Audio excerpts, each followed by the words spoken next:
Hello everyone, how are you today? Welcome back to my class, Patsarya Chemistry Classes Gwalior. Today we are going to discuss on lecture number 31 of coordination compound from class 12th. In this video, I will discuss about crystal field theory. This video is very important for those students who are preparing for G, Mains, Advanced and NEET with 12th class. So let's start without delay. आज के इस video में मैं crystal field theory को आप बहुत ही simple तरीके से सिखाने वाला हूं। ध्यानपूर्वक देखिएगा ये थ्योरी किस तरीके से अप्लाई होती है। तो सबसे पहले देखिएगा आप कि मान लीजिए आपको बैलेंस बॉन्ड थ्योरी बिल्कुल क्लियर हो गई, लेकिन उसमें बहुत सारे एक्सेप्शनल केस थे। उन एक्सेप्शनल केस को अलग करने के लिए हमें जरूरत पड़ी क्रिस्टल फील्ड थ्योरी की। इसमें मैं केवल आज वो पार्ट ले रहा हूं जिससे कि सारे के सारे क्वेश्चन आपके जी मेंस का हो या एडवांस का, सभी बड़े सिंपल तरीके से सॉल्व होंगे। तो सबसे पहले आपको क्या करना है, क्रिस्टल फील्ड थ्योरी में आपको इलेक्ट्रॉनिक कॉन्फ़िगरेशन लिखना सबसे पहले सीखना है और उसी से हमारे सारे आगे के क्वेश्चन सॉल्व होंगे। तो हमें क्या करना है, सबसे पहले हमें इलेक्ट्रॉनिक कॉन्फ़िगरेशन लिखना है किसी कॉम्प्लेक्स का। तो तुम अच्छी से जानते हो कि कॉम्प्लेक्स माने सेंट्रल एटम का हम इलेक्ट्रॉनिक कॉन्फ़िगरेशन लिखते हैं। तो देखिए मान लीजिए अब आपको इस बोर्ड पर देखना है ध्यानपूर्वक कि मैंने यहां पर दो डायग्राम बनाए। नंबर 1 देखते जाए ध्यान से, और ये नंबर 2, और तीसरा डायग्राम है नंबर 3। क्रिस्टल फील्ड थ्योरी में 2 टाइप के कॉम्प्लेक्स का हम इलेक्ट्रॉनिक कॉन्फ़िगरेशन अलग अलग तरीके से लिखते हैं। एक कॉम्प्लेक्स होता है टेट्राहेड्रल कॉम्प्लेक्स, इसका इलेक्ट्रॉनिक कॉन्फ़िगरेशन अलग तरीके से होगा। दूसरा है ऑक्टाहेड्रल कॉम्प्लेक्स, इसका इलेक्ट्रॉनिक कॉन्फ़िगरेशन अलग तरीके से होगा। तो मेनली शुरुआत कहां से करें, सीएफटी थ्योरी की। सीएफटी थ्योरी में आज मैं आपको सिखाने वाला हूं कि इलेक्ट्रॉनिक कॉन्फ़िगरेशन कैसे लिखते हैं और उनमें क्या क्या चेंजिंग आएंगी और सारे क्वेश्चन उससे आने वाले। जैसे सुन लीजिएगा, unpaired electron, magnetic property, inner orbital complex, outer orbital complex, लो spin, high spin, coordination number, oxidation number, colour, ये सब के सब इलेक्ट्रॉनिक कॉन्फ़िगरेशन से सॉल्व हो जाते हैं। एक दो फॉर्मूले के द्वारा मैं आपको सिखाऊंगा। तो देखिए मान लीजिए आपके पास है, पहले ये देख ले, इसको देख ले अच्छे से। ये है हमारा टेट्राहेड्रल कॉम्प्लेक्स। कैसे पता लगेगा कि वो टेट्राहेड्रल कॉम्प्लेक्स है, तो जो कॉम्प्लेक्स आपको दिया गया हो उसमें लिगेंड की संख्या 4 होगी। अगर उसमें 4 लिगेंड हैं तो वो टेट्राहेड्रल कॉम्प्लेक्स होगा, 4 लिगेंड हैं तो। और अगर वो 4 लिगेंड हैं तो हम उसका जो सेंट्रल मेटल है उसका इलेक्ट्रॉनिक कॉन्फ़िगरेशन कैसे लिखेंगे, चाहे डी में 1 से लेकर 10 तक कितने भी इलेक्ट्रॉन हों। तो देखिए ये है हमारा एक डायग्राम, ध्यान से देखो, यहां से देखना चालू करिए। ये 5d ऑर्बिटल मैंने बनाए हैं। मान लीजिए आपका कोई ऐसा कॉम्प्लेक्स है जिसमें d में 5 इलेक्ट्रॉन है। यहां से शुरुआत कर रहे हैं।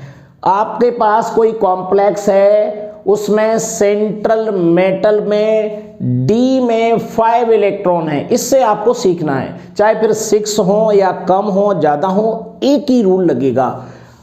आपके कॉम्प्लेक्स में मेटल आयन में d में 5 इलेक्ट्रॉन है, ऐसे कॉम्प्लेक्स का हम इलेक्ट्रॉनिक कॉन्फ़िगरेशन कैसे लिखेंगे, ये मेन क्वेश्चन है। तो देखिए सबसे पहले मैंने यहां पर 5 डी जनरेट डी ऑर्बिटल बनाए जो कि बिल्कुल खाली हैं। D orbital in free ion, इसमें अभी कुछ भी नहीं भरा है, ये डी जनरेट ऑर्बिटल हैं डी में। ये डी में जब हम डी में 5 इलेक्ट्रॉन फिल करेंगे तो ये कैसे होंगे? यहां पर स्टेप 1 में नंबर 1 2 3 4 एंड 5। अगर हम बीबीटी थ्योरी पढ़ रहे होते तो हम डी में कितने इलेक्ट्रॉन फिल करते? एक ऑर्बिटल में एक इलेक्ट्रॉन, तो डी में 5 इलेक्ट्रॉन गए। उसके बाद ये डी ऑर्बिटल जो डी जनरेट ऑर्बिटल कहलाता है, जिनकी एनर्जी लगभग समान होती है एनर्जी, तो ये स्प्लिट हो जाता है 2 भागों में। ये एनर्जी को एब्जॉर्ब करके, किसी भी लाइट से एनर्जी को एब्जॉर्ब करके ये स्प्लिट हो जाता है 2 पार्ट में। नीचे 2 ऑर्बिटल और ऊपर 3 ऑर्बिटल। ये डी ऑर्बिटल क्या हो जाएगा? स्प्लिट हो जाएगा इन 2 पार्ट। क्रिस्टल फील्ड थ्योरी में यही मेन बात है, 2 भागों में स्प्लिट हो गया। ओके, नीचे वाले 2 ऑर्बिटल हैं, इनको कहा जाता है D X square and Y square. दूसरा होता है डी जेड स्क्वायर। इन दोनों को मिलाकर के बोला जाता है ईजी, यानी इन 2 ऑर्बिटल का नाम क्या दिया गया है? ईजी। ऊपर 3 ऑर्बिटल हैं D X Y, D Y Z, D Z X. इन तीनों को मिला के बोला जाता है T2G। तो ये 2 अलग अलग पार्ट हो गए, एक होता है Eg और दूसरा होता है T2G। ये टेट्राहेड्रल कॉम्प्लेक्स की हम बात कर रहे हैं। अब अगर आपका कॉम्प्लेक्स उसमें चाहे तो वीक लिगेंड हो या स्ट्रॉन्ग लिगेंड हो, इससे कोई अंतर नहीं पड़ता। अब आपको ये 5 जो इलेक्ट्रॉन हैं वो यहाँ से फिल होना चालू करते हैं जब स्प्लिट होने के बाद। ये तो वीबीटी थ्योरी में होता है और ये स्प्लिट जो दिखाया गया है ये सीएफटी थ्योरी में होता है। तो ये 5 इलेक्ट्रॉन, पहला एक इलेक्ट्रॉन इसमें जाएगा, दूसरा यहाँ होगा, तीसरा यहाँ होगा, 4th यहाँ पर एंड 5th यहाँ पर। इस तरीके से हम 5 इलेक्ट्रॉन को फिल करते हैं। पहले इलेक्ट्रॉन Eg ऑर्बिटल में जाते हैं जो नीचे है, उसके बाद T2G में जाते हैं। इन दोनों ऑर्बिटल्स के बीच में एक मैंने लाइन दी गई है, इसे बोला जाता है बैरी सेंटर।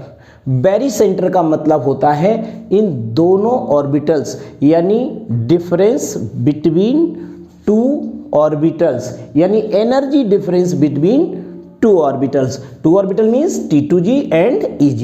इन दोनों के बीच में जो एनर्जी डिफरेंस होता है उसे बोलते हैं बैरी सेंटर टेट्राहेड्रल कॉम्प्लेक्स के लिए। नीचे वाले जो ऑर्बिटल्स होते हैं इसके लिए एनर्जी होती है माइनस में 0.6 डेल्टा टी। डेल्टा टी का मतलब होता है क्रिस्टल फील्ड स्प्लिटिंग एनर्जी। तो ये माइनस में होती है और ऊपर वाले 3 की जो एनर्जी होती है वो होती है प्लस 0.4 डेल्टा टी। ये आपको याद करना पड़ेंगे, इसे बोलते हैं CFSE।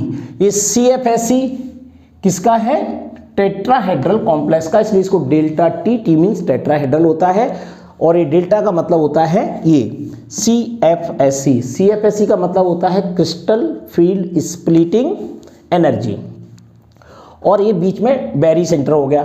तो इन दोनों में ये डिफरेंस होता है किसका?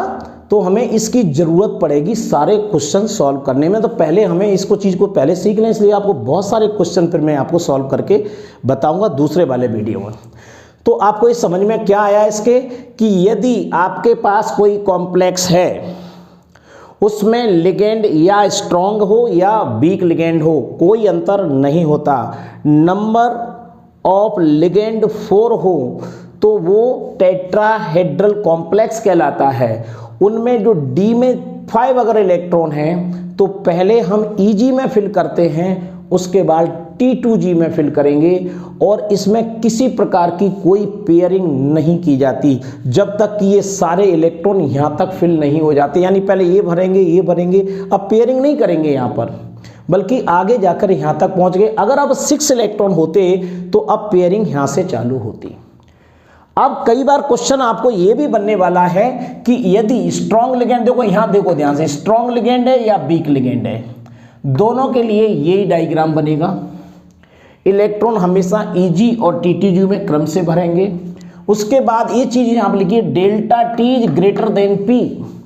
डेल्टा T का मतलब होता है CFSE, crystal field splitting energy. अगर crystal field splitting energy of tetrahedral complex is greater than P means pairing energy, तो उसका मतलब होता है कि जो आपका लिगेंड दिया गया कॉम्प्लेक्स में उसे हम स्ट्रॉन्ग लिगेंड मानेंगे।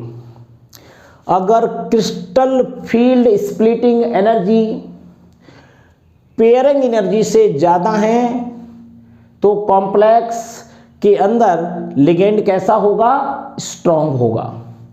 यदि crystal field splitting energy pairing energy से कम है तो लिगेंड उसमें वीक लिगेंड होगा। ये अपने आप जज कर सकते हैं, ये दोनों चीजें एक ही हैं। अब इन चारों ही कंडीशंस में पेयरिंग नहीं होगी जब तक कि Eg और T2G दोनों में इलेक्ट्रॉन फिल नहीं हो जाते हैं। यानी पहले इसमें इलेक्ट्रॉन फिल होंगे, फिर इसमें इलेक्ट्रॉन फिल होंगे, उसके बाद अगर इलेक्ट्रॉन शेष रहता है, बचता है, तो पेयरिंग यहां से होगी।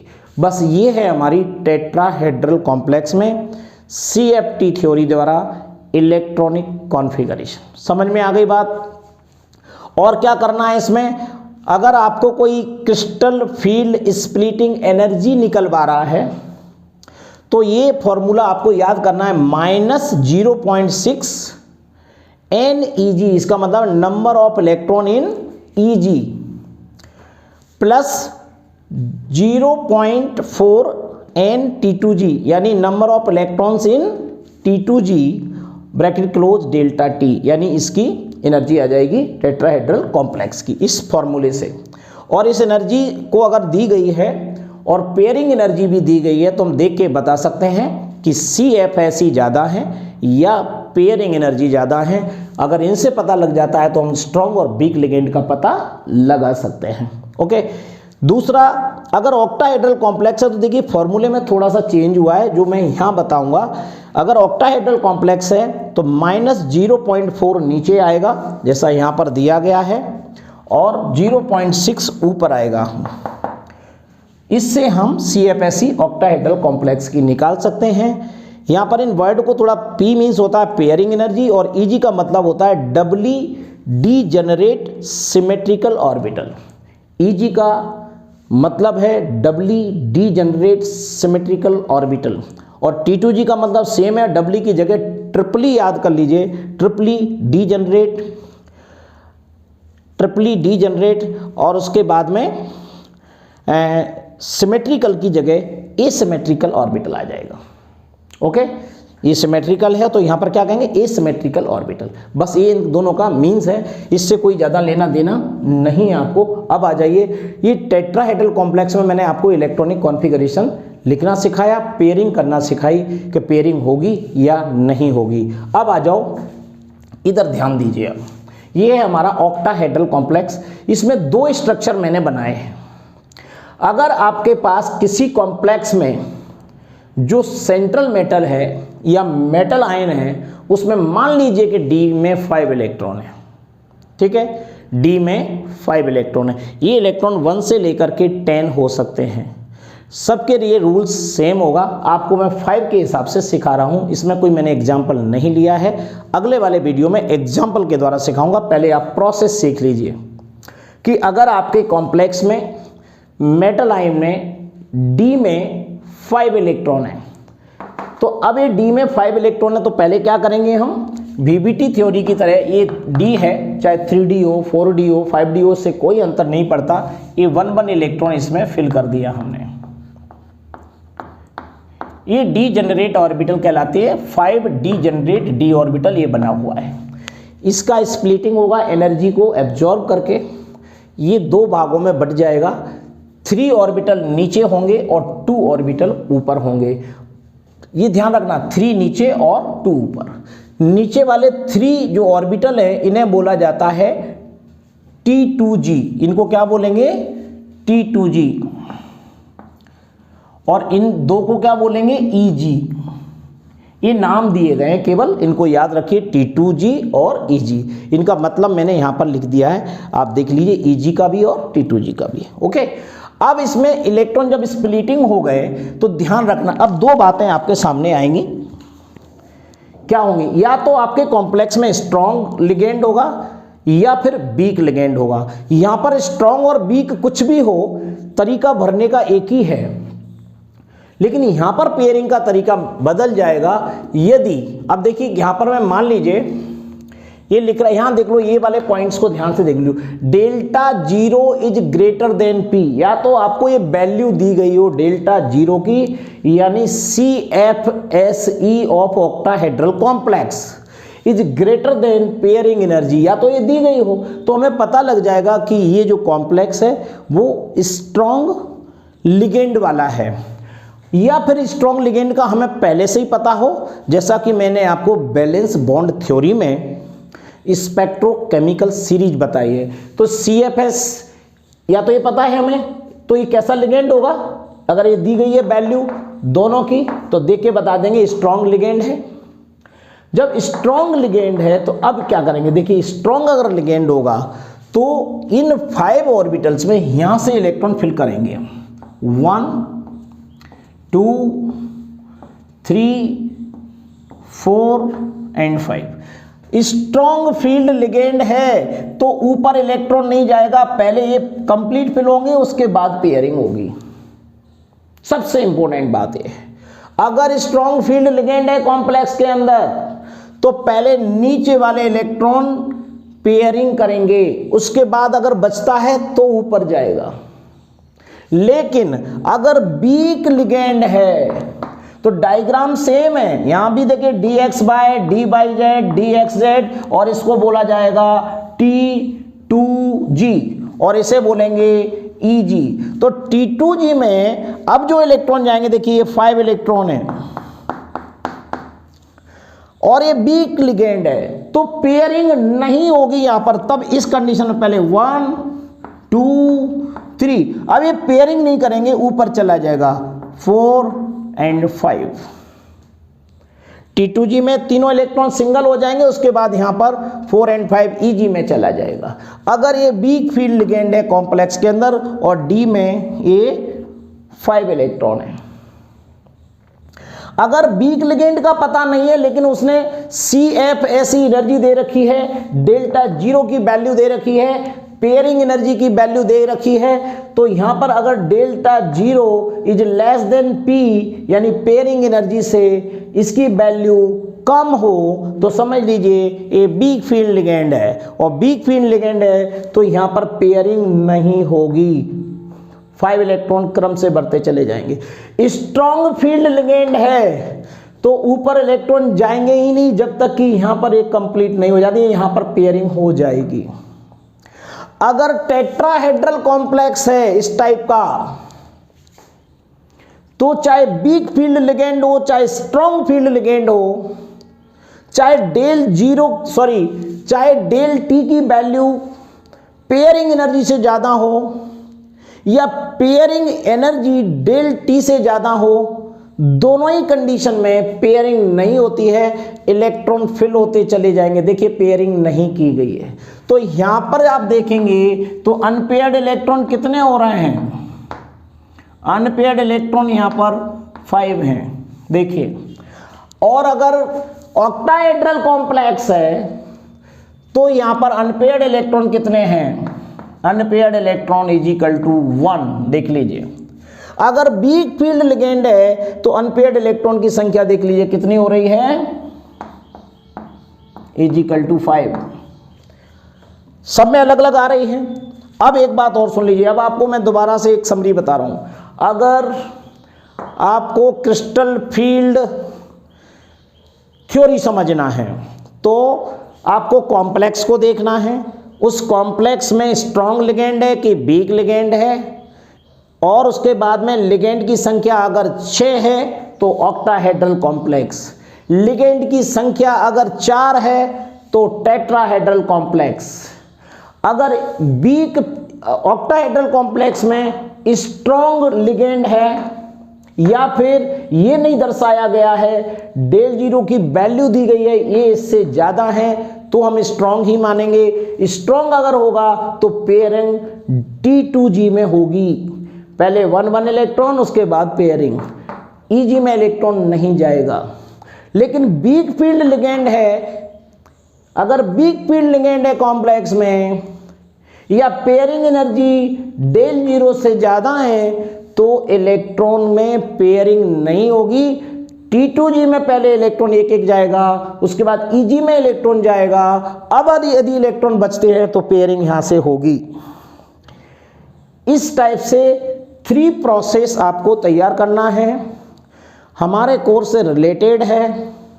आपको केवल ये इलेक्ट्रॉनिक कॉन्फ़िगरेशन सीख लेते हो तो आपको कोई दिक्कत नहीं आएगी। अब एक चीज़ आपको और बता देता हूँ, दोबारा से सुन लो। अगर ऑक्टाहेड्रल कॉम्प्लेक्स है, कोऑर्डिनेशन नंबर 6 है, लिगेंड की संख्या कॉम्प्लेक्स में 6 है और स्ट्रॉन्ग लिगेंड है तो पेयरिंग होगी, और पेयरिंग होगी इसका मतलब लो स्पिन कॉम्प्लेक्स है। अनपेयर्ड इलेक्ट्रॉन की संख्या देख करके बता सकते हो, जब अनपेयर्ड इलेक्ट्रॉन की संख्या बताओगे तो म्यू यानी मैग्नेटिक मोमेंट निकाल सकते हो, जैसा कि बैलेंस बॉन्ड थ्योरी में निकालना बताया था। CFSE निकालने के लिए तो ये वैल्यू आपको दी गई है, पहले आप इस फॉर्मूले को याद कर लीजिएगा।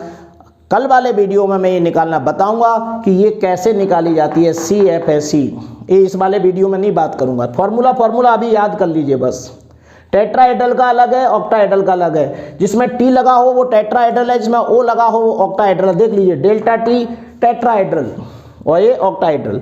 तो यहाँ पर आपको समझ में बात आ गई, यानी हमारे बैलेंस बॉन्ड थ्योरी में हमें ये पता नहीं लग पाता कि मैग्नेटिक मोमेंट क्या है, क्योंकि स्ट्रॉन्ग और वीक फील्ड लिगेंड को उसने क्लियर नहीं किया है। तो आप यहाँ पर इसको क्या करेंगे, ये तो आपके सामने है, केवल इन दो में से कुछ ना कुछ प्रोसेस आपको दी जाएगी। या तो स्ट्रॉन्ग और वीक फील्ड लिगेंड की आपको नॉलेज होना चाहिए, नहीं तो वो रिप्रेजेंट करेगा डेल जीरो। जीरो नहीं होता है, O होता है, तो del O is greater than P, तो स्ट्रॉन्ग फील्ड, और स्ट्रॉन्ग फील्ड है तो यहाँ पर पेयरिंग करना है, नीचे से ही, ऊपर नहीं जाएगा इलेक्ट्रॉन। और वीक है तो पूरे कंप्लीट एक एक इलेक्ट्रॉन, उसके बाद पेयरिंग होगी। जब पेयरिंग होगी तो हम अनपेयर्ड इलेक्ट्रॉन निकाल लेंगे, म्यू निकाल लेंगे, इनर ऑर्बिटल और ऑर्बिटल, लो स्पिन और हाई स्पिन हम आसानी से बता पाएंगे। ये सारी की सारी चीज़ें आपकी सॉल्व हो जाएंगी। तो इस ब्लैक बोर्ड पर मैंने जो भी चीज़ लिखी गई है इसको बड़े आसानी से याद कर लीजिएगा।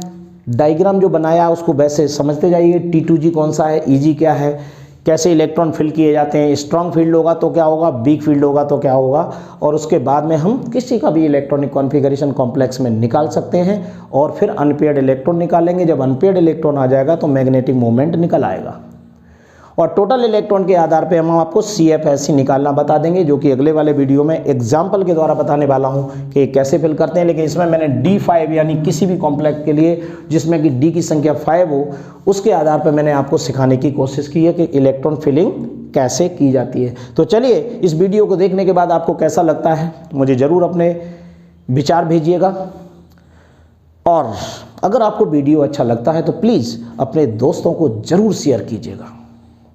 So thank you very much. Next video will be continue.